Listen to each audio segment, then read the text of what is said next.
बेटा हमको शुरू करना है थायराइड ग्लैंड। इधर ध्यान दीजिए बेटा,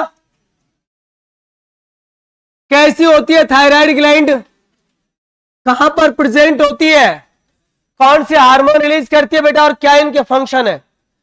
एक एक लाइन को बेटा बहुत गौर से सुनने की कोशिश करना। थायराइड ग्लैंड के बारे में बेटा आप लोगों ने बहुत पहले पढ़ा भी होगा और सुना भी होगा, मैं थोड़ा सा आपको बता देता हूं। इससे पहले बेटा आपने एक चैप्टर पढ़ा होगा जिसका नाम था ब्रीदिंग इन गैसियस एक्सचेंज, और ब्रीदिंग इन गैसियस एक्सचेंज में आपने बेटा एक स्ट्रक्चर पढ़ी होगी जिसको आप लोगों ने विंड पाइप नाम दिया था, जिसको आप लोग क्या भी बोलते हो, ट्रैकिया। पता है ना सबको। और जब बेटा आपने विंड पाइप पढ़ा था, ट्रैकिया पढ़ी थी, तो वहां पर एक छोटा सा कॉन्सेप्ट ये भी पढ़ा होगा बेटा कि जैसे मान लो ये आपकी ट्रैकिया है, ये ट्रैकिया की हो गई बेटा वेंट्रल सरफेस, ये डॉर्सल सरफेस, ये लेटरल सरफेस। ट्रैकिया की बेटा जो लेटरल सरफेस होती है और वेंट्रल सरफेस, उस पर बेटा एक ग्लैंड प्रेजेंट होती है जिसका नाम होता है थायराइड ग्लैंड। मतलब अगर बेटा मैं आपको इसका पोजीशन बताऊं, इसका लोकेशन बताऊं, तो आप लोग बोलोगे बेटा कि ट्रैकिया पर होती है, लेकिन ट्रैकिया में बोलो बेटा वेंट्रोलेटरल। ये वर्ड आया हुआ है बेटा जिपमेर में। वेंट्रो मतलब वेंट्रल सरफेस पर, लेटरल मतलब लेटरल तो होता ही है, तो बेटा इसका एग्जैक्ट जो लोकेशन होता है वो होता है वेंट्रोलेटरल। एनसीईआरटी में बेटा तो फिगर दिए हुए हैं, एनसीईआरटी जब आप देखेंगे ना तो वहां पर तो डायग्राम दिए हुए हैं। न्यू एनसीईआरटी में बेटा एक छोटी सी मिस्टेक है, जो डॉर्सल व्यू है उसको वेंट्रल किया हुआ है और जो वेंट्रल है उसको डॉर्सल किया हुआ है। ओल्ड एनसीईआरटी में एकदम सही है, समझ रहे हो ना। मतलब ओल्ड एनसीईआरटी में क्या है बेटा, न्यू में क्या है, मैं थोड़ा सा बता देता हूं, उधर ध्यान दो। मैं बेटा आपको थायराइड ग्लैंड की बात करूं तो थायराइड ग्लैंड के देखो बेटा 2 लोब होते हैं। एक बेटा जो राइट साइड में प्रेजेंट है उसको राइट लोब बोलेंगे, और जो लेफ्ट साइड में प्रेजेंट है उसको लेफ्ट लोब बोलेंगे। और ये दोनों के दोनों लोब बेटा ऐसे बाइंड करते हैं कौन सी सरफेस पर, वेंट्रल सरफेस पर। ये बेटा एग्जैक्ट कहानी होती है कौन सी ग्लैंड की, बोलो थायराइड ग्लैंड की। एक ये जो लोब है इसको आप लोग नाम देते हो बेटा राइट लोब, एक को आप लोग नाम देते हो बेटा लेफ्ट लोब, और ये राइट और लेफ्ट ये दोनों के दोनों लोब बेटा एक स्ट्रक्चर से बाइंड करते हैं, और ये जो स्ट्रक्चर होती है इसका आप सब नाम जानते हैं, इसको बेटा आप लोग बोलते हो इस्थमस। अब सुनो बेटा, बहुत ज्यादा इंपॉर्टेंट बात, थायराइड ग्लैंड की स्ट्रक्चर में से बेटा एक क्वेश्चन बन सकता है, एक नहीं 2 क्वेश्चन बन सकते हैं, और उन दोनों क्वेश्चनों को बेटा मैं आपको सॉल्व करवाने की कोशिश करूंगा। इधर ध्यान दीजिए बेटा, अगर मैं आपको पहले इसका पोजीशन लिख देता हूं, इसका जो पोजीशन है बेटा वो निकल के आ रहा है वेंट्रोलेटरल। वेंट्रोलेटरल का अगर बेटा मैं आपको क्लासिफिकेशन बताऊं तो वेंट्रल सरफेस पर तो कौन प्रेजेंट होगा, बोलो बेटा इस्थमस, जो इन दोनों लोबों को ऐसे बाइंड करता है। और लेटरल जो वर्ड आया है बेटा ये यूज होता है इसके लोब के लिए, जो इसका लेफ्ट और राइट लोब है बेटा उसके लिए यूज में आता है। तो इसका एग्जैक्ट पोजीशन क्या है थायराइड का, वेंट्रोलेटरल। अब बेटा सुनिएगा एक बात, इधर ध्यान देना। मान लो बेटा इस थायराइड ग्लैंड को मैंने अलग से ये ड्रॉ कर दिया आपको, ये बेटा मैंने आपको थायराइड ग्लैंड को ड्रॉ किया। एक बात सुनिएगा बेटा थायराइड ग्लैंड के बारे में, मान लीजिए बेटा ये थायराइड ग्लैंड है, मैंने अभी आपको एक बात बोली थी बेटा कि दोनों के दोनों जो लोब होते हैं इसके, अब आप ये मत बोलना बेटा थायराइड ग्लैंड 2 होती है, एक ही होती है, बट लोब कितने होते हैं 2, राइट और लेफ्ट। दोनों बेटा ये जो लोब है ये एक स्ट्रक्चर से बेटा बाइंड कर रहे हैं, और ये जो स्ट्रक्चर है ना इसका नाम है बेटा इस्थमस। अब बेटा मैं इस पर बार बार क्यों जोर दे रहा हूं, ध्यान देना इस बात पर। एनसीईआरटी ने बेटा इस इस्थमस के बारे में 3 लाइनें लिखी हुई हैं, और एनसीईआरटी बेटा कोई बेवकूफ बुक नहीं है जो फालतू में कुछ लाइनें अपना पेज वेस्ट करे। इस्थमस क्या है बेटा, इसके बारे में एनसीईआरटी ने क्या कुछ कह रखा है सुनना। एनसीईआरटी जब आप पढ़ेंगे तो एनसीईआरटी ने बोल रखा है बेटा कि थायराइड ग्लैंड से 2 लोब्स होते हैं, राइट और लेफ्ट। दोनों लोबों को बेटा जो बाइंड करता है, कनेक्ट करता है, वो एक स्ट्रक्चर होती है और उसको बोलते हैं इस्थमस। इस्थमस का बेटा कंपोजिशन दिया हुआ है। इस्थमस के बारे में 3 वर्ड्स लिखे हुए एनसीईआरटी में, थिन फ्लैट कनेक्टिव टिश्यू। अब बेटा इसको क्यों बोला है ये सुनना बहुत गौर से। इस्थमस जो होता है इसको बोल रखा है एनसीईआरटी ने कि इस्थमस थिन फ्लैप एक कनेक्टिव टिश्यू है। ये कनेक्टिव टिश्यू बेटा वर्ड क्यों यूज में लिया है, ध्यान देना। एनसीईआरटी ने बेटा बीएचयू के क्वेश्चन को बेस बनाया और ये लाइन लिखी है। बेटा ये क्या कहना चाह रहा है, एक बात मेरी गौर से सुनना। थिन और ये जो फ्लैप वर्ड है ये तो बेटा इसके स्ट्रक्चर के बेसिस पर आ गए। थिन होता होगा, फ्लैप होता होगा तो थिन फ्लैप बोल दिया, लेकिन कनेक्टिव टिश्यू क्यों बोला। देखो बेटा मैं 2 बातें क्लियर कर दूं। कनेक्टिव टिश्यू एक तो इस बेसिस पर बोला है, आपको पता है लिंकिंग और सपोर्ट का काम किसका होता है, कनेक्टिव टिश्यू का। होता ही नहीं होता, दोनों लोगों को बेटा लिंक कर रहा, बाइंड कर रहा कनेक्टिव टिश्यू। लेकिन मैं अब आपसे एक चीज पूछना चाह रहा हूं, क्या बेटा कनेक्टिव टिश्यू कभी भी सिक्रेटरी हो सकता है, हाँ कि ना। आपने बेटा पढ़ रखा है एक टॉपिक जिसका नाम है स्ट्रक्चरल ऑर्गेनाइजेशन एनिमल्स। सिक्रेटरी किसको बोलते हैं, सिक्रेटरी टिश्यूज को बोलते हैं बेटा जो ग्लैंड्स हो। और जब आपने ग्लैंड्स पढ़ी थी ना बेटा, तो आपने पढ़ा था मॉडिफाइड एपिथेलियम टिश्यू, ना कि बेटा कनेक्टिव टिश्यू। कनेक्टिव टिश्यू को तो आपने 3 टाइप्स पढ़े थे, लूज, डेंस और स्पेशलाइज्ड। क्या बेटा आपने कनेक्टिव टिश्यू में कहीं भी ग्लैंड्स की बात की थी, नहीं की थी। आपने ग्लैंड्स को पढ़ा था बेटा एपिथेलियम टिश्यू में। और आपको याद भी दिला दूं बेटा, आपके सर ने आपको, आपके मैम ने आपको पढ़ाया होगा कि जब ग्लैंड्स लिखाया होगा तो एक बात बोली होगी कि टिश्यू ही ग्लैंड्स होती है और ग्लैंड ही टिश्यू होता है। बट बेटा जो ग्लैंड्स होती है ना, उनमें एक स्पेशल फीचर आ जाता है और वो फीचर होता है बेटा सिक्रीशन का, और उनको हम लोग क्या नाम देते हैं, ग्लैंड्स। और आपको बताया भी होगा कि ग्लैंड्स कुछ और नहीं होती, या तो सिंपल क्यूबॉइडल या सिंपल कॉल्यूमनर, और मोस्टली सिंपल क्यूबॉइडल। ये जो टिश्यू होता है इनकी सेल्स ही मॉडिफाइड होके किसका फॉर्मेशन करती हैं, ग्लैंड्स का। अगर बेटा मैंने अगर आपको यह कह दिया कि इस्थमस कैसा है, कनेक्टिव टिश्यू, तो बेटा ये वर्ड लिखने में मैं बिल्कुल भी हेजिटेट नहीं होगा, क्योंकि ये बेटा फीचर दिया हुआ है स्ट्रक्चरल ऑर्गेनाइजेशन में। और एक वर्ड मेंशन करूंगा मैं आपको कि बेटा ये जो पार्ट होता है थायराइड ग्लैंड का, ये नॉन सिक्रेटरी पार्ट है। जो सिक्रीशन होगा ना हार्मोन का, वो या राइट लोब से होगा या लेफ्ट से होगा। इस्थमस बेटा कैसा पार्ट है, नॉन सिक्रेटरी पार्ट है। और बेटा एक ट्रू एंड फॉल्स स्टेटमेंट में क्वेश्चन आया था बीएचयू में कि isthmus non secretory part of thyroid gland. सबको पता था कि थायराइड ग्लैंड का एक पार्ट तो होता है, बट किसी को यह नहीं पता था कि सिक्रेटरी होता है कि नॉन सिक्रेटरी होता है। बच्चों ने सोचा थायराइड ग्लैंड है यार, ग्लैंड होगा तो ये भी ग्लैंड्स का पार्ट तो सिक्रेटरी होगा। ना ना बेटा ना, बेटा दांत मत फाड़, तेरे से ज्यादा सुंदर दांत है मेरे। सुन ले बेटा, इधर हंसते रह जाओगे बेटा, मेडिकल कॉलेज में जाके हंसना है। सामने सुंदर सी गर्लफ्रेंड बैठी हुई हो, अच्छा सा बेटा एडमिनिस्ट्रेशन हॉल हो, डाइसेक्शन हॉल हो, कैडेवर रखे हुए हो, प्रैक्टिकल चल रहे हो, वहां मजा आएगा लाइफ में। इधर सुन ले बेटा, नहीं गेट खोल दूंगा, कोई दिक्कत नहीं है, कोई परेशानी नहीं है। 100 है ना बेटा, 50 भी रह जाएंगे कोई दिक्कत नहीं है। 50 है ना बेटा, 20 भी रह जाएंगे कोई दिक्कत नहीं है। 10 भी रह जाएंगे कोई प्रॉब्लम नहीं है, बट मुझे पता है जो रहेगा वो मेडिकल कॉलेज पहुंचेगा। इधर देखो बेटा, तो कनेक्टिव टिश्यू जो है ना, इसके बारे में एक बात बोल दूं मैं कि कनेक्टिव टिश्यू बेटा लिखा हुआ है ना, तो इस्थमस को एक बात बोलना चाह रहा है कि ये कैसा पार्ट है, नॉन सिक्रेटरी पार्ट है। ये इतना समझ में आया कि नहीं आया, कोई दिक्कत बेटा किसी बच्चे को? ऐसा बहुत बार होता है कि बच्चे आते हैं मेरी क्लास के लिए और 1-2 क्लास में चले जाते हैं। अभी तो टाइम है तुम्हारे पास में, आज से भी जो बच्चा रोज अगर 10 से 12 घंटे की पढ़ाई निकाल सकता है ना, वो डॉक्टर बन सकता है।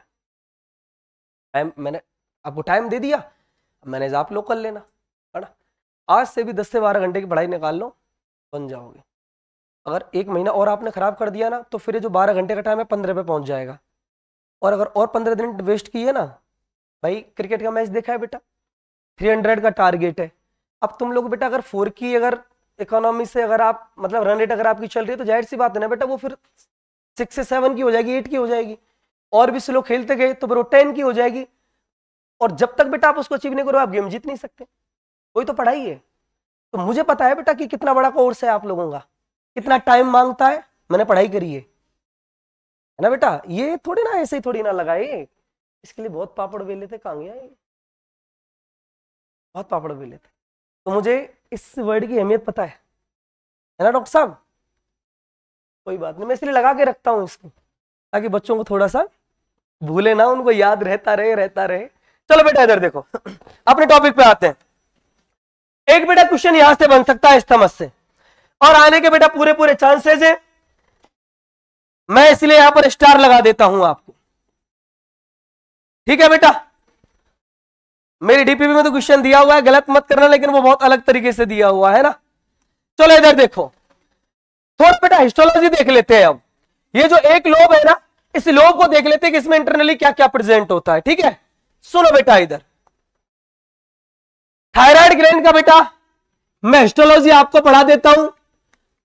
हिस्टोलॉजी पढ़ाऊंगा तो बेटा आपको हार्मोन भी अच्छे से समझ में आ जाएगा। सुनिए बेटा, सेकंड क्वेश्चन कहां से बनने का चांस रहता है कि मान लो बेटा ये मैंने एक लोब ले लिया, और इस लोब का बेटा मैं आपको ट्रांसफर सेक्शन दिखा रहा हूं।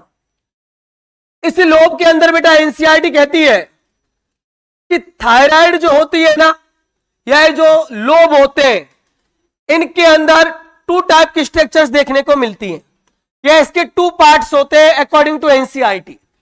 एनसीईआरटी ने बोला है एक पार्ट होता है जिसको आप लोग नाम देते हो बेटा स्ट्रोमा, भूल जाओ उसको, एनसीईआरटी में नहीं है इसलिए मैं नहीं बताऊंगा। लेकिन सेकंड जो पार्ट है उसमें एनसीईआरटी ने बोला है कि थायराइड ग्लैंड में कौन प्रेजेंट होती है, फॉलिकल। इसलिए बेटा मैंने उस वर्ड पर ध्यान दिया था आपको, किस पर दिया था बताओ जरा, एफएसएच पे। मैंने बोला था ना एफएसएच बेटा फॉलिकल का डेवलपमेंट करवाता है, तो मैंने बोला बेटा भूलना मत, कौन सी फॉलिकल का, ओवेरियन फॉलिकल का, क्योंकि फॉलिकल तो कहां भी होती है, थायराइड में भी होती है। अब सुनना बेटा, इसको एनसीईआरटी ने नाम दिया फॉलिकल, ये भी बेटा फॉलिकल है, ये भी एक फॉलिकल है। आगे एनसीईआरटी क्या कह रही है बेटा ये जो फॉलिकल्स है, इन फॉलिकल का जो आउटर पार्ट है, इस आउटर पार्ट में सिंपल क्यूबॉइडल एपिथेलियम टिश्यू की एक लेयर प्रेजेंट होती है। और ये जो सिंपल क्यूबॉइडल एपिथेलियम टिश्यू की बेटा जो लेयर है, इनको एनसीईआरटी ने नाम दिया है, इनकी एक सेल को एनसीईआरटी ने बोला है फॉलिकुलर सेल। कौन सी सेल, फॉलिकुलर सेल। आगे एनसीईआरटी में बेटा कौन सा वर्ड मेंशन है, गौर से सुनना। एनसीईआरटी कह रही है बेटा कि फॉलिकल सेल से एक कैविटी एनक्लोज्ड होती है, और ये जो कैविटी है इसका नाम होता है बेटा फॉलिकुलर कैविटी। इसका नाम होता है बेटा फॉलिकुलर कैविटी। अब सुनो बेटा, फॉलिकुलर सेल प्रेजेंट है फॉलिकल में, और फॉलिकुलर सेल से बेटा जो एक कैविटी एनक्लोज हो रही है उसका नाम है फॉलिकुलर कैविटी। अब ये एक फॉलिकल, ये एक फॉलिकल, ये एक फॉलिकल, इन फॉलिकल्स के बीच में बेटा कुछ स्पेसिफिक टाइप की सेल्स भी प्रेजेंट होती हैं, और ये जो स्पेसिफिक टाइप की जो सेल्स प्रेजेंट है बेटा, इनका एनसीईआरटी ने नाम दिया हुआ है, और इनको बोला है बेटा पैराफॉलिकुलर सेल।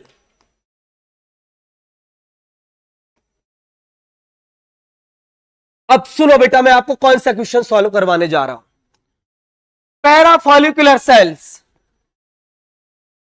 अब बेटा सुनो इधर, क्या कुछ होता है बेटा इस थायराइड ग्लैंड में। ये बेटा सिंपल क्यूबॉइडल एपिथेलियम टिश्यू की मैंने एक लेयर बना दी फॉलिकुलर सेल्स की, और इसके अंदर बेटा जो कैविटी आप भूलना नहीं, ये कौन सी कैविटी है, फॉलिकुलर कैविटी। अब सुनो बेटा क्या कुछ होगा। जैसे बेटा आप डाइट लोगे, खाना पीना खाओगे, खाना पीना खाओगे, उसका डाइजेशन होगा, जो कॉम्प्लेक्स फूड है सिंपल में कन्वर्ट होगा, सिंपल में कन्वर्ट होगा बेटा वो ब्लड में मिक्स होगा, और ब्लड के थ्रू बेटा आपके हर एक बॉडी पार्ट्स तक जाएगा। वो ब्लड बेटा थायराइड ग्लैंड को भी जाएगा। थायराइड ग्लैंड बेटा उस फूड मटेरियल में से सिर्फ दो फूड मटेरियल से अपना लेना देना रखती है, एक तो एमाइनो एसिड जिसका नाम होता है बेटा टायरोसिन, समझ रहे हो, और एक बेटा सबस्ट्रेट होता है जिसका नाम होता है आयोडीन। सिर्फ दो से मतलब रखती है और किसी से मतलब नहीं रखती। सुनना बेटा क्या कुछ होता है। एक बात और बता देता हूं बेटा उससे पहले में, कि जो आपकी फॉलिकुलर कैविटी है इसके अंदर बेटा एक सबस्ट्रेट फील्ड रहता है, उसका नाम होता है थायरोग्लोबुलिन।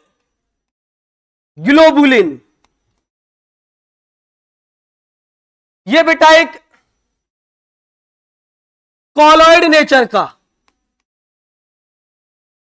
एक सबस्ट्रेट है थायरोग्लोबुलिन। ये बेटा फील्ड है फॉलिकुलर कैविटी में। अब सुनो बेटा एक बात बताता हूं मैं आपको।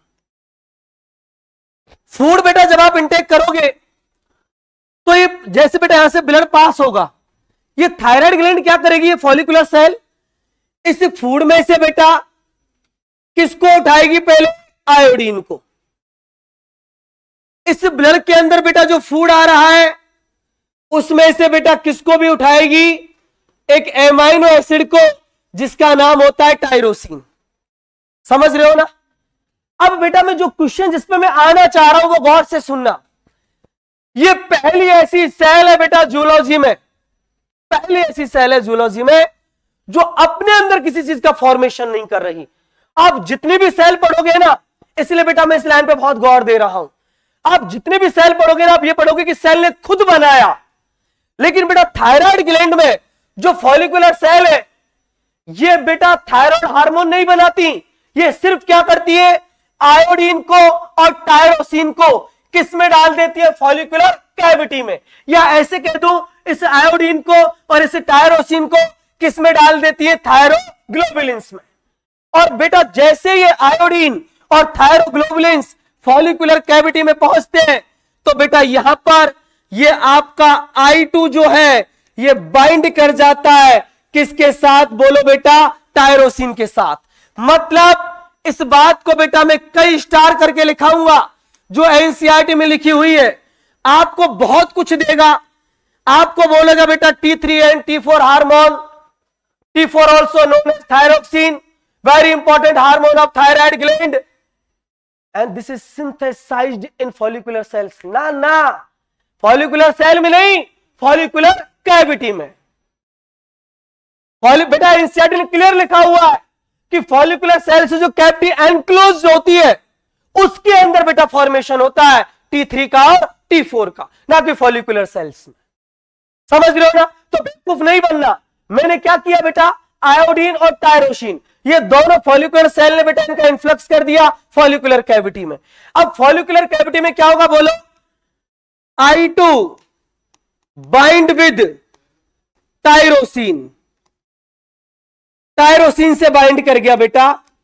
और ये जो फंक्शन हो रहा है मैं लिख देता हूं बेटा, टेक प्लेस इन, कहां पर बोलो, फॉलिकुलर कैविटी में, ना कि बेटा फॉलिकुलर सेल में। फॉलिकुलर कैविटी नहीं लिखा हुआ आया था बेटा, BH में लिखा हुआ आया था थायरोग्लोबुलिन। थायरोग्लोबुलिन कहां होता है, अब पता है ना, कुछ लोग ऐसे बोलते हैं कि थायरोग्लोबुलिन से T3 T4 बनते हैं। ना बेटा, T3 T4 को बनाता तो आयोडीन और आयोडीन और टायरोसिन है। समझ में आ गया। ये भी क्वेश्चन आया हुआ है कि बेटा टायरोसिन कौन से हार्मोन का मेन कंपोनेंट है, T3 और T4 का। तो क्या होता है सुनना, मैं थोड़ा सा बता देता हूं बेटा, आपको ज्यादा डिटेल में नहीं जाना, मैं यहीं पर डायरेक्ट लिख दूंगा कि आयोडीन जब बेटा बाइंड करता है टायरोसिन से तो दो हार्मोन बनेंगे आपके, एक T3 और एक T4। ये कैसे बनते हैं बेटा, थोड़ा सा मैं बता देता हूं आपको, बस सुन लो, लिखना मत। इन दोनों को मिला के आप लोग बोलते हो थायराइड हार्मोन। सुनिए बेटा ये हार्मोन कैसे बनते हैं, इधर ध्यान दो बेटा। अगर कोई बच्चा अलग से लिखना चाहे तो बेटा लिख लेना, लेकिन नीट में क्वेश्चन नहीं आएगा। आयोडीन टायरोसिन से बाइंड करता है, पहले एक आयोडीन एक टायरोसिन से, और यह बनाता है बेटा MIT। MIT का मतलब होता है मोनो आयोडो थायरोनिन। ठीक है, अब दो MIT बाइंड करते फिर बनता है बेटा DIT, डाई आयोडो थायरोनिन। अब बेटा एक DIT से एक MIT बाइंड करता है तो बनता है ट्राई आयोडो थायरोनिन, और दो DIT बाइंड करके तो बनता है टेट्रा आयोडोथायरोनिन। तो ये तो T3 है ना, इसका नाम होता है ट्राई आयोडोथायरोनिन। T4 जो है इसका नाम होता है टेट्रा आयोडोथायरोनिन। और इस T4 को बेटा आप लोग क्या नाम देते हो? थायरोक्सिन। दो थायरोक्सिन नहीं है, T4 को क्या बोला है बेटा? थायरोक्सिन बोला है। समझ में आया? तो बेटा आप इसका मैकेनिज्म नहीं लिखना, बस जो काम की चीज है वो ये लिख लेना कि फॉर्मेशन कहां पर हो रहा है। तो फॉलिकुलर सेल में नहीं बेटा, ये हो रहा है फॉलिकुलर कैविटी में। समझ में आया बेटा? अब सुनिएगा एक बात बहुत अच्छे से, T3 और T4 इन दोनों का बेटा एक डिफरेंस दिया हुआ है। मैं भी बेटा उसको थोड़ा पढ़ाना चाहूंगा जिससे आपके बेटा क्वेश्चंस गलत ना हो। T3 और T4, सबसे पहले तो बेटा इनके नाम ही बहुत इंपॉर्टेंट है। T3 का नाम होता है ट्राई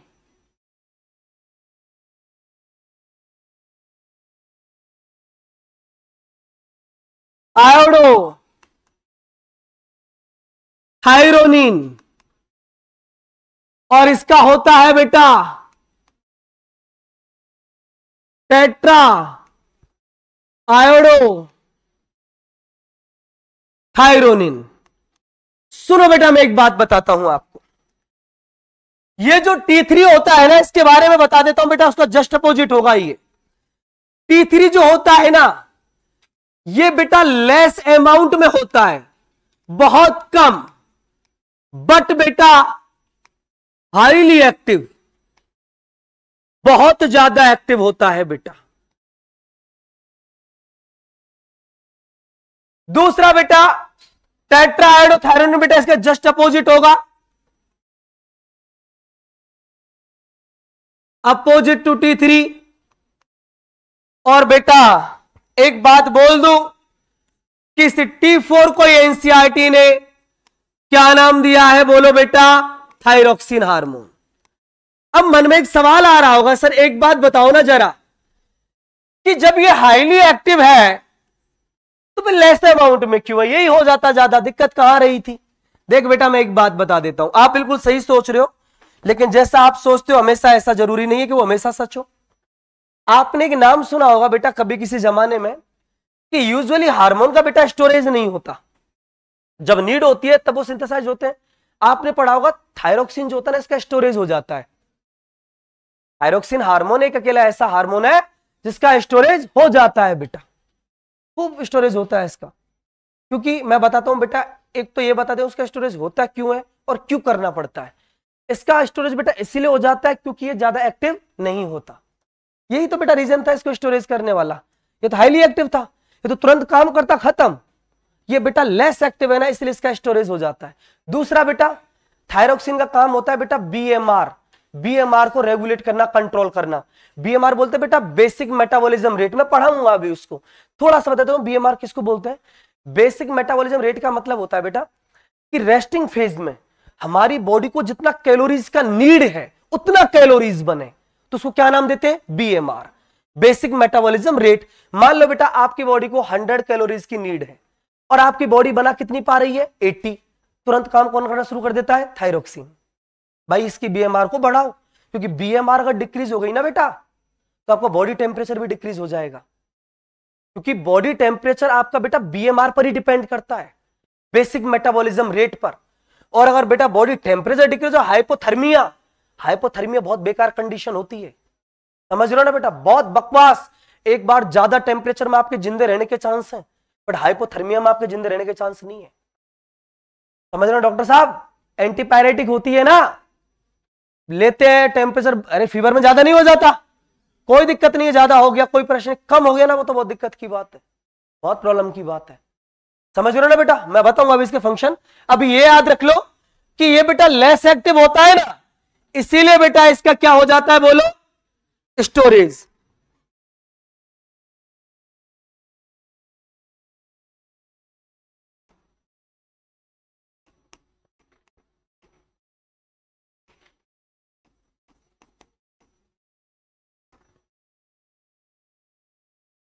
इसका बेटा स्टोरेज हो जाता है। रीजन बताओगे बेटा क्यों? लेस एक्टिव होता है ना, इसीलिए हो जाता है बेटा। और इसको स्टोर करके रखना था, इसीलिए तो बेटा इसको क्या बनाया, लेस एक्टिव बनाया। समझ में आया? अब सुनो बेटा, नेक्स्ट बेटा जो क्वेश्चन है वो होता है बेटा इसके फंक्शन। थायराइड हार्मोन के बेटा अगर मैं आपको फंक्शन बताऊं तो क्या क्या कुछ काम करता है बेटा, मुझे गौर से सुनना। थायराइड हार्मोन, पहले बेटा मैं आपको फंक्शन बताऊंगा और फिर एक एक फंक्शन को बेटा बहुत डिटेल में आपको बेटा एक्सप्लेन करूंगा। सबसे पहला और इंपॉर्टेंट फंक्शन बेटा उसका नाम है मेंटेनेंस ऑफ BMR। ये क्या है बेटा, इधर ध्यान दीजिए, इसको मैं अलग से ही पढ़ाऊंगा बेटा आपको।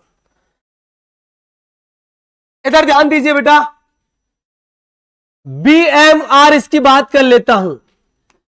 इसको आप लोग बोलते हो basic metabolism rate.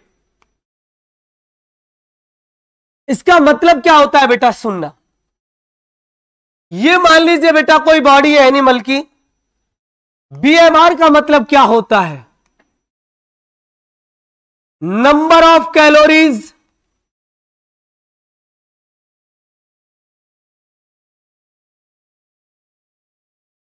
which is required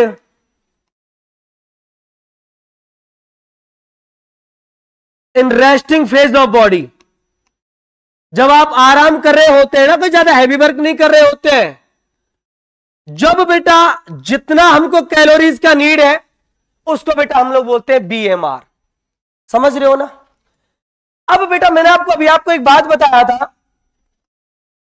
कि बेटा जी BMR को कैसे मेंटेन करता है।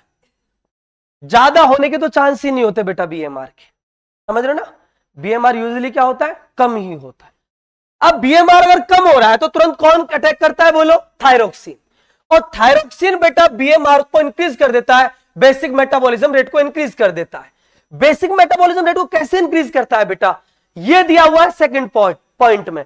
अब मैं आपसे एक बात बोल दूं कि बेटा थायरोक्सिन मेंटेनेंस कर रहा है BMR का, तो मैं ये नहीं कह सकता कि थायरोसिन मेटाबॉलिज्म को मेंटेन कर रहा है, हाँ कि ना? एनसीईआरटी ने बेटा क्या लिखा हुआ है, सुनना। दोनों फंक्शन को अलग अलग लिखा हुआ है लेकिन दोनों फंक्शन एक ही है बेटा। कैसे एक मैं बताता हूं कि बेटा बेसिक मेटाबॉलिज्म रेट को जब बेटा मेंटेन कर रहा है तो मैं ये भी तो कह सकता हूं कि बेटा ये मेटाबॉलिज्म ऑफ, तीन ही तो मेटाबॉलिज्म होता है, carbohydrate, metabolism of proteins and metabolism of lipid, या बेटा एक जगह लिखा हुआ है फैट। इन हर एक के मेटाबॉलिज्म को बेटा ये मेंटेन करता है। मेंटेन का मतलब बेटा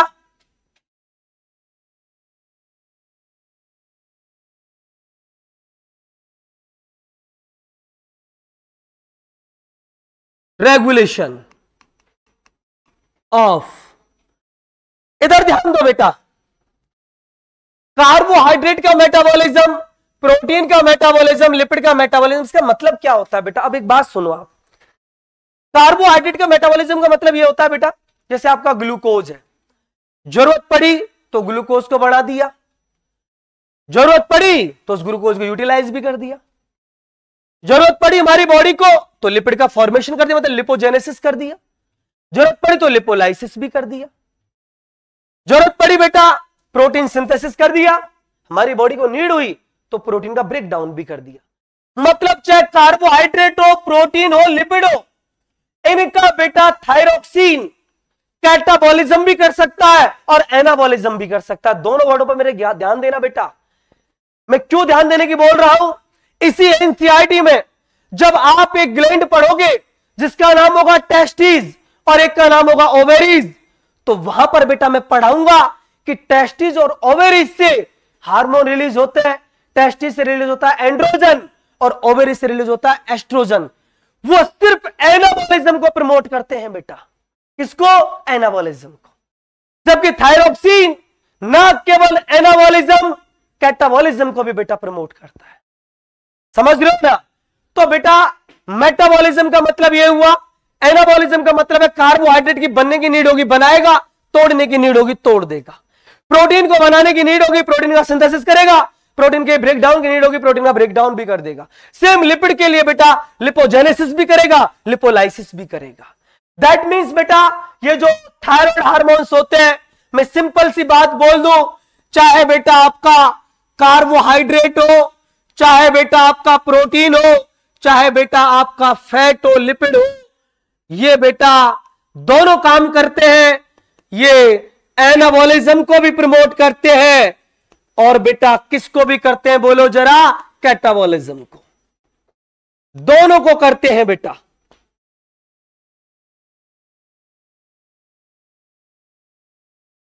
तो बेटा कैसे किया इन्होंने बीएमआर को कंट्रोल? समझ में आ गया?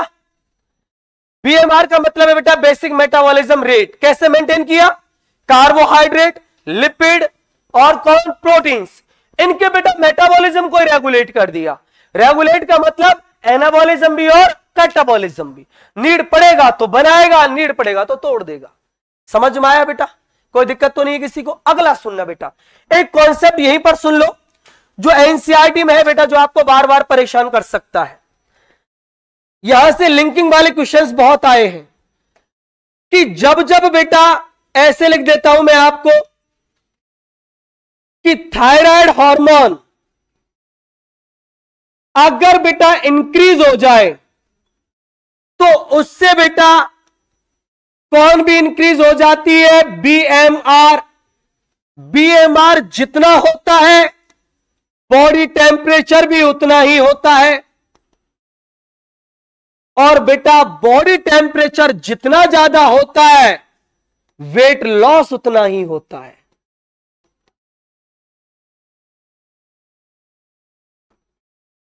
इस कॉन्सेप्ट को बेटा अपने मन में बिठा लो, और होगा भी क्यों ना।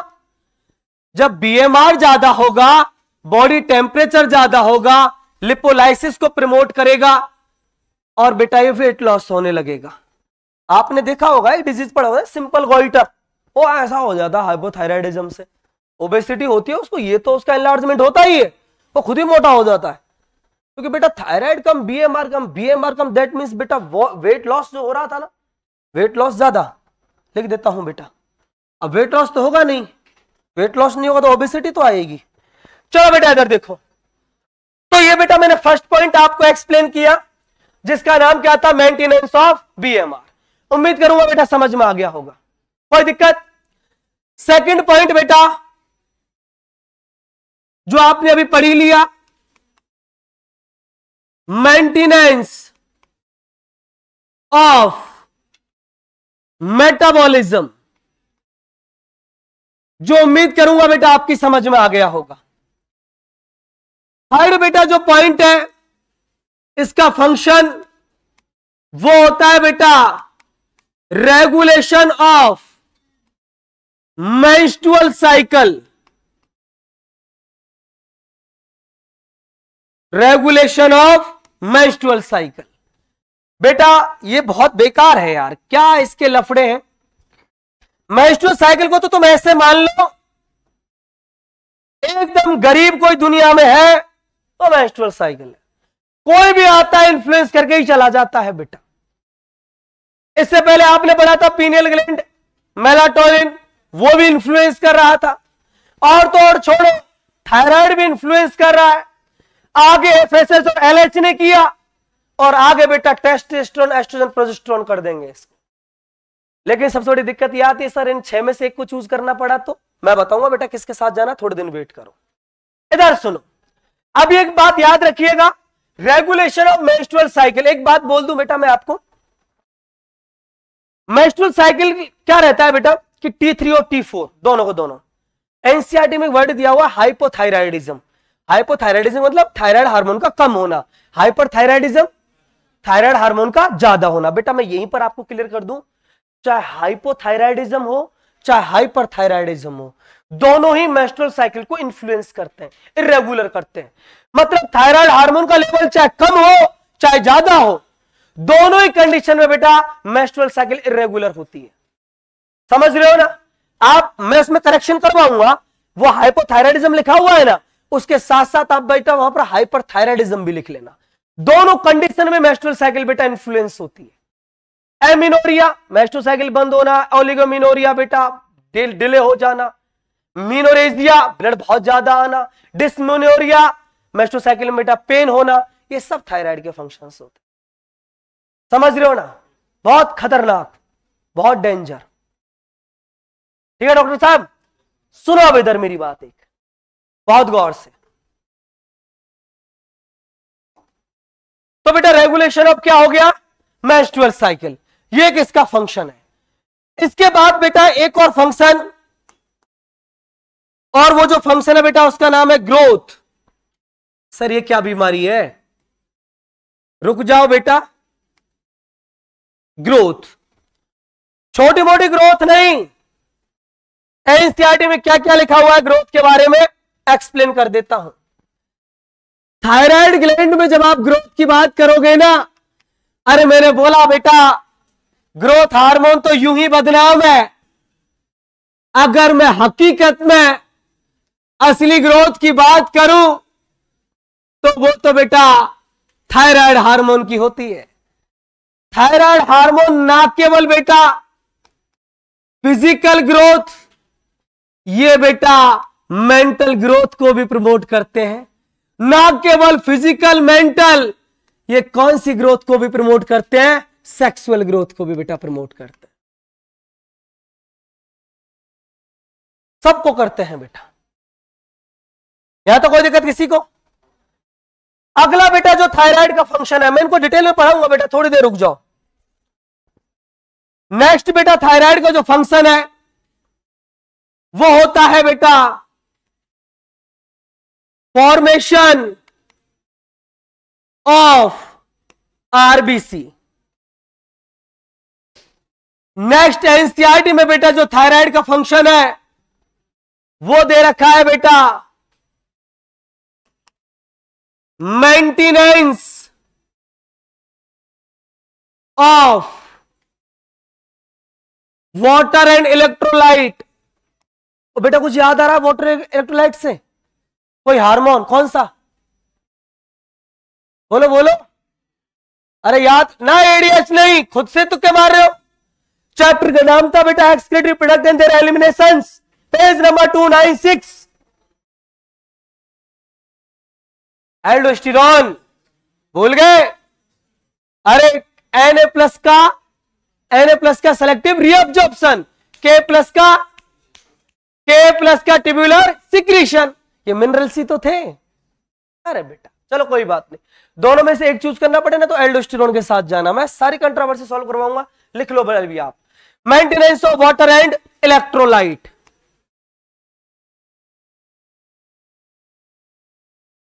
और एक बेटा फंक्शन मुझे एक्स्ट्रा बताना पड़ेगा एनसीईआरटी से बाहर, उसको बताने का बेटा मेरा रीजन बहुत कॉमन सा है। एनसीईआरटी ने 3 से 4 दिन पहले आपके सिलेबस में एक चीज जोड़ दिया बेटा जिसका नाम है फ्रॉग। और फ्रॉग में एक वर्ड आएगा जिसका नाम होता है मेटामॉर्फोसिस। सुनो बेटा अब इधर, ये बेटा थायराइड हार्मोन के फंक्शन है। अब इनको एक एक करके सुन लो बेटा आप। जैसे मैंने आपको बीएमआर को एक्सप्लेन किया, इस बीएमआर में बेटा मैं एक वर्ड आपको और लिखाना चाहूंगा कि एक बात बताओ बेटा, बीएमआर का मतलब है कि जितना हमारी बॉडी में कैलोरी का नीड है उतना क्या कर रहा है? कैलोरी बना रहा है। तो इसका बेटा एक नाम दिया है इसकी रेस्पेक्ट में, मैं इसको लिख देता हूं बेटा। इसको बेटा आप लोग बोलते हो कैलोरीजेनिक हार्मोन। यह क्वेश्चन पूछा जा चुका है बेटा कि कैलोरीजेनिक हार्मोन कौन सा है। तो कैलोरीजेनिक हार्मोन किसको बोलते हैं? जो बीएमआर को बढ़ाता है। बीएमआर को कौन बढ़ाता है? Thyroid hormone. T3 और T4 दोनों में से एक चूज करना पड़ा तो T4। थायरोक्सिन को चूज करते हैं बेटा। ये मोस्टली फंक्शन मैं आपको थायरोक्सिन के बता रहा हूं, वही होता है। T3 तो बहुत कम होता है ना, ये उसी के फंक्शन है जितने भी है। सुनो बेटा, एक बात और बता देता हूं मैं आपको यहीं पर कि बेटा ये जो पढ़ा है ना आपने कार्बोहाइड्रेट का मेटाबॉलिज्म, बेटा दोनों ही काम करता है, एनाबॉलिज्म भी कैटाबॉलिज्म भी। लेकिन देखो बेटा, थोड़ा सा मैं एक पॉइंट आपको बताना चाहूंगा कि जो कार्बोहाइड्रेट है ना, इसका एनाबॉलिज्म ज्यादा करता है, कैटाबॉलिज्म भी करता है, लेकिन ज्यादा क्या करता है, एनाबॉलिज्म। और अगर कार्बोहाइड्रेट का एनाबॉलिज्म ज्यादा है, इसका मतलब ग्लूकोज ज्यादा बना रहा है, ग्लूकोज ज्यादा बना रहा है, दैट मींस ग्लूकोनियोजेनेसिस को प्रमोट करता होगा, यस और नो। तो इसका भी बेटा डायबिटोजेनिक इफेक्ट है। डायबिटोजेनिक इफेक्ट बेटा ग्रोथ हार्मोन का भी था, और डायबिटोजेनिक इफेक्ट किसका भी होता है, थायराइड हार्मोन का। अब एक क्वेश्चन बताता हूं मैं आपको, ठीक है ना। How many hormones influence the condition of hyperglycaemia, ठीक है, हाउ मेनी। एक ऑप्शन में था बेटा थायरोक्सिन, सेकंड ऑप्शन में था बेटा ग्रोथ हार्मोन, थर्ड ऑप्शन में था बेटा high level of glucagon, fourth option में था बेटा लो लेवल ऑफ इंसुलिन। और हाउ मेनी पूछे थे। अब मुझे आंसर करना 1 2 3 एंड 4। 4 सबके सब किसको प्रमोट करते हैं, हाइपरग्लाइसेमिया को। ग्रोथ हार्मोन ज्यादा, डायबिटोजेनिक इफेक्ट है, ग्लूकोज ज्यादा। थायराइड हार्मोन ज्यादा, ग्लूकोनियोजेनेसिस, ग्लूकोज लेवल ज्यादा, डायबिटिक इफेक्ट है। High level of glucagon, diabetogenic effect है। Low level of insulin, diabetogenic effect है। समझ रहे हो डॉक्टर साहब। तो डायबिटोजेनिक हार्मोन इसका बेटा डायबिटोजेनिक इफेक्ट होता है। मैं यहीं पर लिख देता हूं इसके फंक्शन में ही, बड़ा सा स्टार लगा के, कभी ना भूलो।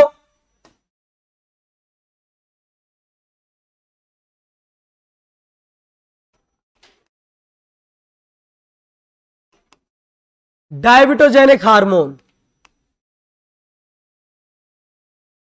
बेटा एनसीईआरटी में कहां लिखा हुआ बता दूंगा, घबरा मत। जो पढ़ा रहा हूं ना पढ़ ले बस, एनसीईआरटी को तो बंद कर दे। एनसीईआरटी पढ़ा रहा हूं बेटा मैं, और कुछ पढ़ा ही नहीं रहा, मुझे आता ही नहीं एनसीईआरटी बाहर कुछ पढ़ाना, मैंने सीखा ही नहीं।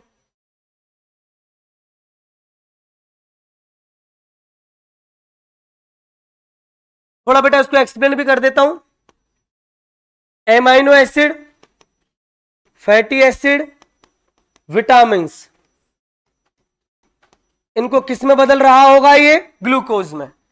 प्रोसेस का नाम क्या होता है, ग्लूकोनियोजेनेसिस। अब बेटा मैं एक वर्ड लिख देता हूं यहां पर कि बेटा थायराइड हार्मोन जो होते हैं ना,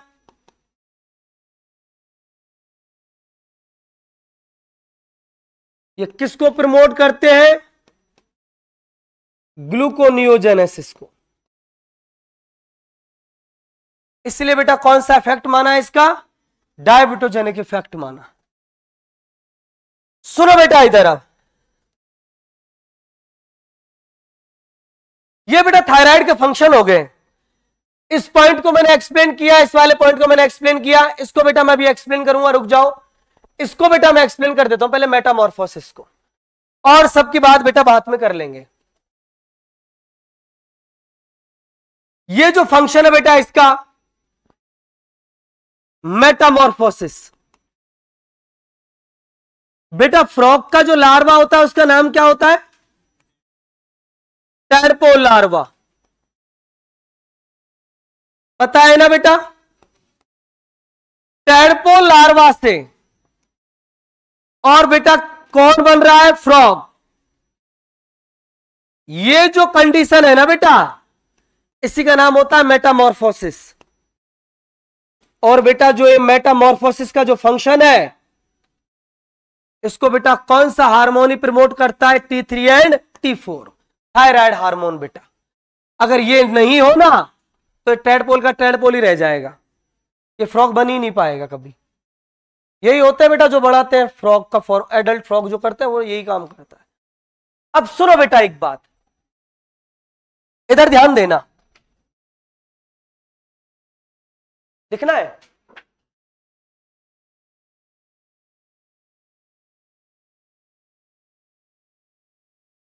सुनो बेटा अब इधर, अब ये जो थायराइड हार्मोन है ना,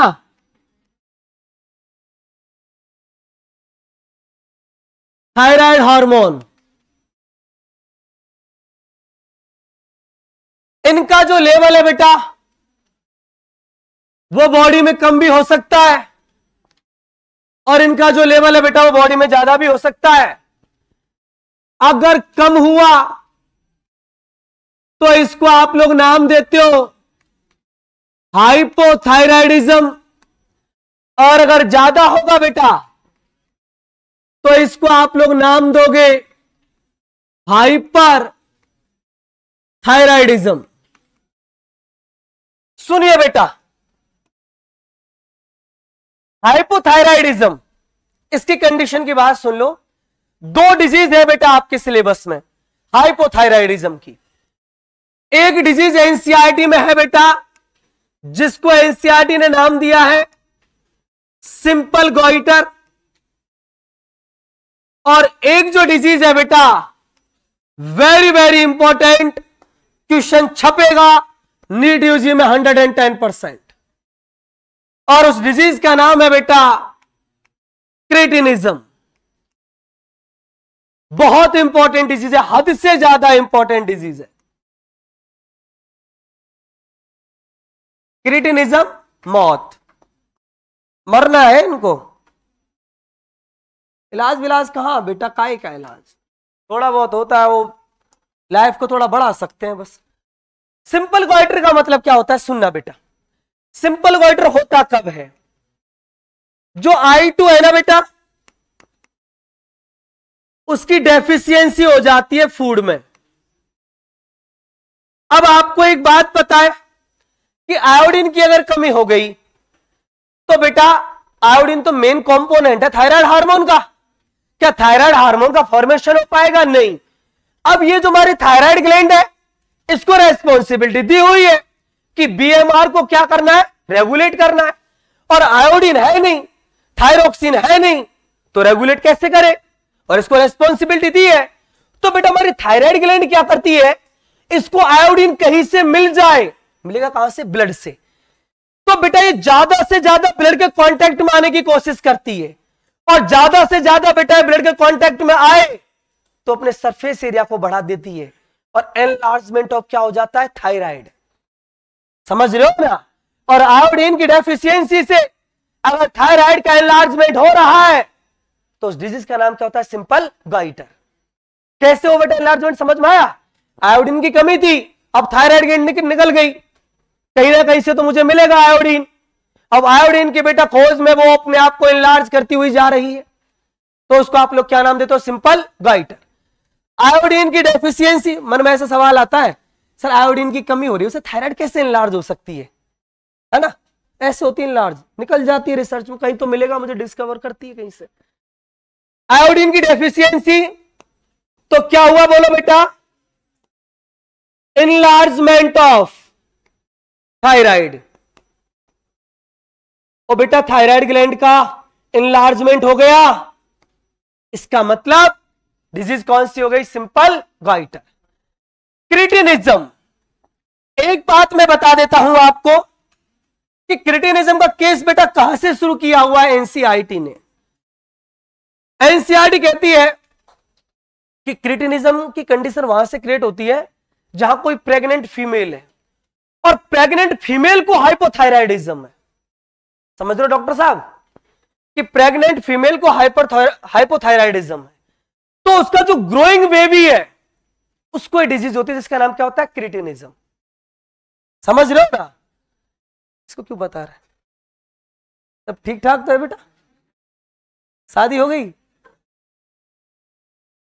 नहीं, ध्यान रखो बेटा आयोडीन वाला नमक आता है उसको खिलाया करो, नहीं अगर दिक्कत हो डॉक्टर साहब सब चैन में तो है, टेंशन में क्यों आ रहा है, क्रिटिनिज्म का नाम सुनते ही क्या। चलो इधर देखो क्या हुआ, इसको बेटा नमक ले जाना आयोडीन वाला, बेटा इरफान तुम देना इसको, है ना, खरीद के। नहीं कितना दूर रहता है बेटा घर से इरफान,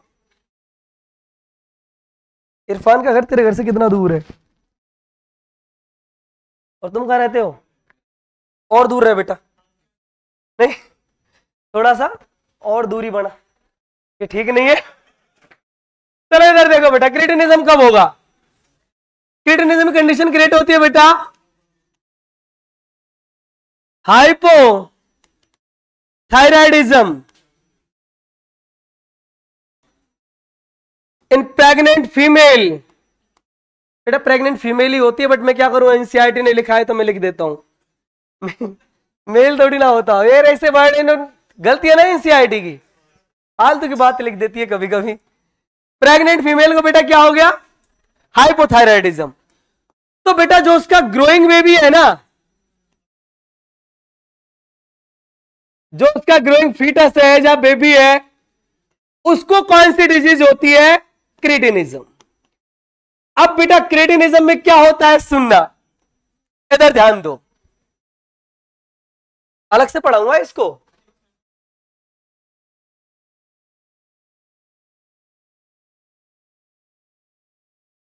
तो बच्चा दुखी हो गया यार, बेटा दुखी मत हो, तो बहुत प्यार करता हूं तुम लोगों को दोस्तों। मेरा यार मैं इतना अच्छा कॉन्सेप्ट पढ़ा रहा था, ये हंस रहा था तो मुझे थोड़ा बुरा लगा। ये नहीं हंस रहा था, वो वाला हंस रहा था, बगल वाला। हाँ, और आज ही आया, देखिए मेरी क्लास में आज ही आया है ना, डेली आता है ना? ना डेली आता तो फिर ऐसी हरकत ही नहीं करता है। मेरे माथे पे पसीना आ रहा था और वो हंस रहा है, गुस्सा तो आएगा ना। और डॉक्टर साहब हम क्या करें, आपको वो पसीना बेटा फैजल क्यों परेशान कर रहा है उसको? सुसाइड कर लेगा फिर क्या करेगा है? बेटा इसकी बात को सीरियस मत लेना, ठीक है ना? तू सही है, मैं कह रहा हूं तेरे से, ठीक है? चलो इधर देखो बेटा, डिजीज को पढ़ा रहा हूं जिसका नाम है क्रिटिनिज्म। बेटा मुझे एक बात बताओ, क्या थायराइड हार्मोन ग्रोथ के लिए रेस्पॉन्सिबल नहीं होता? तीनों टाइप की ग्रोथ इफेक्टेड होती है बेटा, ना केवल बेटा फिजिकल, मेंटल भी और सेक्सुअली ग्रोथ भी। तीनों टाइप की जो ग्रोथ है बेटा वो रिड्यूस होती है। देखो बेटा मैं पहले सेक्सुअल से शुरू कर देता हूं। No secondary sexual correct, no secondary sexual character, ना तो बेटा मेल और ना ही बेटा फीमेल। वो ताली बजाते घूमेंगे रहे, लेकिन इतना जिंदा भी तो नहीं रहते ये। कोई सेकेंडरी सेक्सुअल कैरेक्टर नहीं होता बेटा, मतलब जो एक्सटर्नल जेनिटेलिया होते हैं उनका भी डेवलपमेंट प्रॉपर नहीं हो पाता। दूसरा बेटा मेंटली की अगर बात करूं तो एनसीईआरटी की लाइन सुन लो बेटा, तीनों वर्ड, मेंटली रिटायर्ड, इसके अलावा बेटा स्टंटेड, लो इंटेलिजेंसी।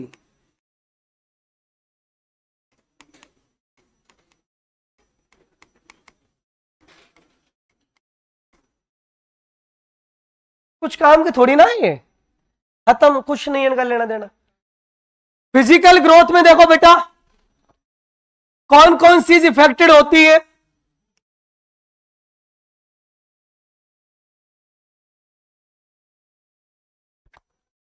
स्केलेटन, विसरल और मस्कुलर।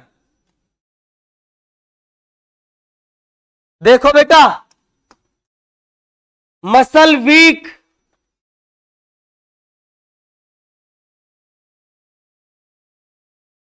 एबनॉर्मल स्किन,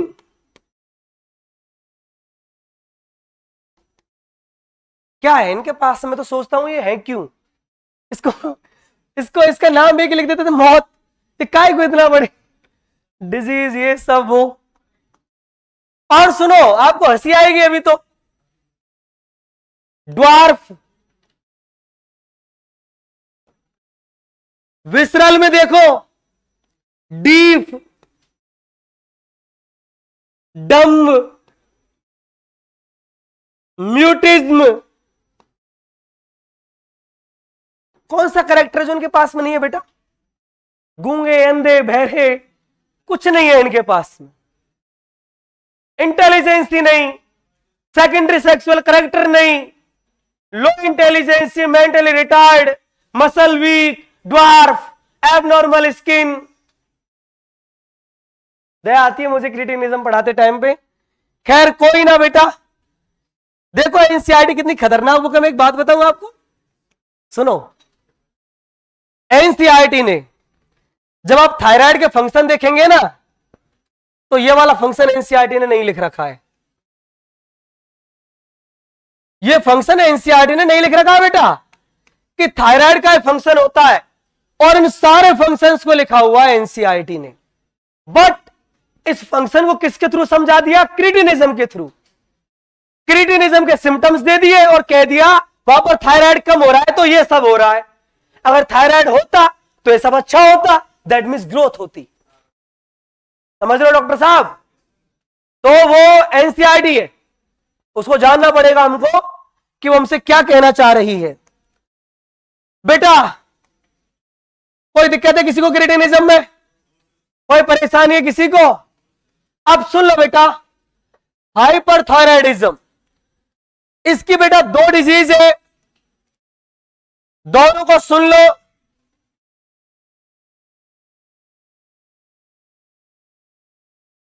टाइम हो गया, आप मुझे दो केवल 5 मिनट।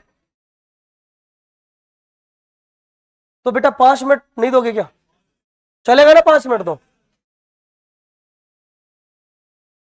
इधर देखो बेटा, सुनो बेटा, अरे चुप हो जाओ। एक डिजीज है बेटा, उसका नाम है बेटा थायराइड कैंसर। कैंसर का नाम सुनते दिक्कत होती है ना। और एक जो डिजीज है बेटा, उसका नाम है एक्जोप्थेल्मिक गॉइटर। इसको बेटा ग्रेव्स डिजीज भी बोलते हैं। ये एनसीईआरटी में पहले भी नहीं था नाम, और क्वेश्चन फिर भी पूछे गए हैं। ग्रेव्स डिजीज, सुनो बेटा, दोनों को बता देता हूं।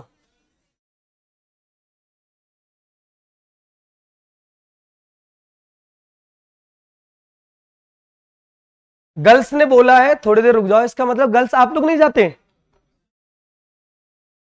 अच्छा, आप मस्जिद नहीं जाते गर्ल्स है?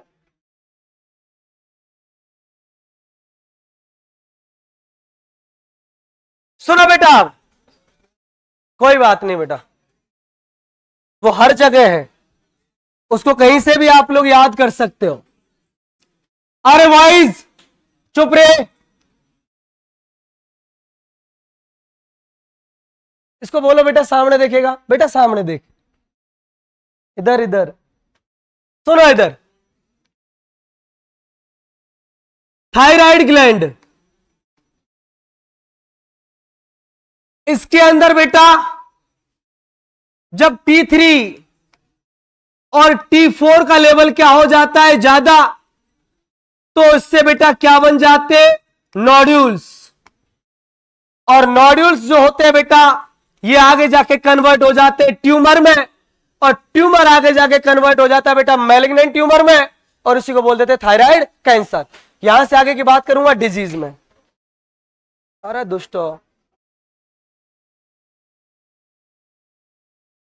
कैसे निकम्मे बच्चे हैं। इधर सुनो, दूसरा बेटा एक वर्ड और सुन लो, उसका नाम है बेटा एक्जोप्थेल्मिक गॉइटर। इसमें क्या होता है बेटा, देखो कि कोई भी पर्सन था बेटा, इंडिविजुअल, उसमें क्या हुआ, जो थायराइड हार्मोन्स होते हैं उनका हो गया बेटा हाइपर सिक्रीशन। गर्ल्स आप में कोई बैठा तो नहीं है उधर का? बॉयज के लिए तो कोई नहीं खोलेगा यार, बार बार गेट खोल रहा है। सब ठीक ठाक तो है? डॉक्टर साहब उनको बोल के आते हैं रविंद्र की क्लास है, 5 मिनट थोड़ा लेट जाएंगे हम। नहीं तो वो तो बाहर भी वेट कर सकता है ना। मेरे को क्यों परेशान कर रहा है? Hyper secretion. तो इससे क्या होता है बेटा, सुनो, मेटाबॉलिज्म हो जाती है बहुत ज्यादा। मेटाबॉलिज्म बहुत ज्यादा होती है ना, तो जो आई बॉल है ना बेटा, इसके पीछे म्यूकस का डिपोजिशन हो जाता है। अब आई बॉल के पीछे म्यूकस का डिपोजिशन होगा तो आई जो बेटा प्रोमिनेंट हो जाएगी, बल्ज हो जाएगी, स्टीरियो आइज, डरावनी आइज, घूरती हुई आंखें, इसी का नाम होता है एब्जॉप्थेल्मिक गॉइटर। क्या होगा बेटा, थायराइड हार्मोन का हाइपर सिक्रीशन, तो बेटा deposition of mucus beneath eyeball, ये बेटा ज्यादा, और ये अगर हो गया ज्यादा तो बेटा जो आई बॉल है एक तो हो जाएगी बेटा प्रोमिनेंट और बल्ज आइज, इसी को बोलते हैं बेटा एब्जॉप्थेल्मिक गॉइटर। एक लाइन और सुन लो बस, और फिर आप चले जाना और मेरी साइड से भी इबादत करके आना कि सब लोग मेडिकल कॉलेज पहुंचे। फिर अपन एक पार्टी करेंगे, एक अच्छा सा फंक्शन करेंगे, उसका नाम होगा victory celebration. Hyperthyroidism and hypothyroidism दोनों के दोनों बेटा मेंस्ट्रुअल साइकिल को क्या कर देते हैं, इर्रेगुलर, इरेगुलेशन।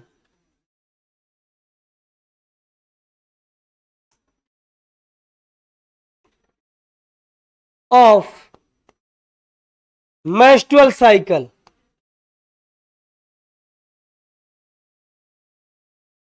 समझ में आ गया बेटा?